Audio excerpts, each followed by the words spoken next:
Hi everybody, Melissa here from CloudMom.com, answering a question today from Lauren, who wrote into my site asking the following. She said, when the nighttime feedings go away, are you still pumping in the middle of the night to maintain supply? Great question.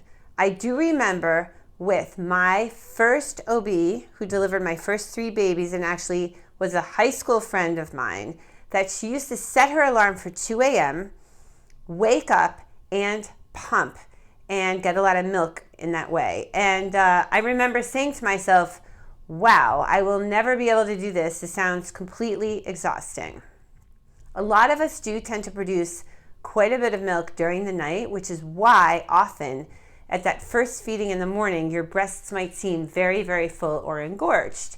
Now, when your baby starts to drop those nighttime feedings, if you do feel that you are continuing to produce a lot of milk at night and you do have the energy and the stamina and want to get up and pump for a little bit and get out some of that milk, by all means continue to do so.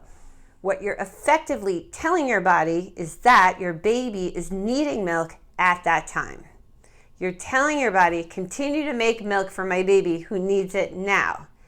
I did not do this. What I did was try to follow the baby's schedule so that when the baby was eating, I was either nursing the baby, which I tried to do most often, or pumping. And as the baby dropped feeds, I also would drop those feeds. I just tried to make sure on a regular basis that I followed the baby's feeding schedule. So for example, if my baby was eating at 8 a.m., 12 p.m., 4 p.m., and then 8 p.m. again, those were the times that I would nurse the baby, and if not, I would try to pump.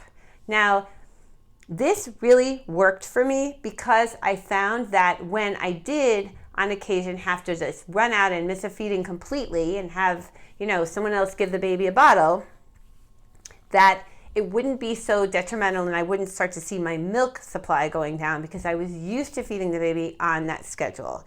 And there's another tip though that I have in a bunch of my videos that I really, really want to recommend to you guys, which I think is a good solution to this whole thing.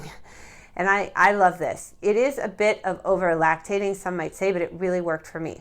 What I did after each feeding, especially in the early days when the baby was very young, is put on a strapless bra. Mine was called Easy Expressions and I really loved it, and I pumped for just 5 to 10 minutes or so, and I would pump out that extra milk. Now in the morning I would often have the most of any time of the day, and I would do this after the morning feed, the 12 o'clock feed, the 4 o'clock feed. It would only take me 5 or 10 minutes. I could do it while I was burping the baby, and it was super helpful because it allowed me to equalize how much each breast was producing when it came to milk, which was key. And second, I had a great supply of milk in the freezer, so I felt more confident and more secure. And third, it sort of continued to encourage my breasts to produce enough milk for the baby at the right times. And if I skipped a feed, I didn't need to worry about it so much. So anyway, that's my advice when it comes to the question of whether you should get up at night to pump for your baby. I hope this was helpful to you. Please write in and let me know if you have any follow-up questions. And thank you so much for watching CloudMom.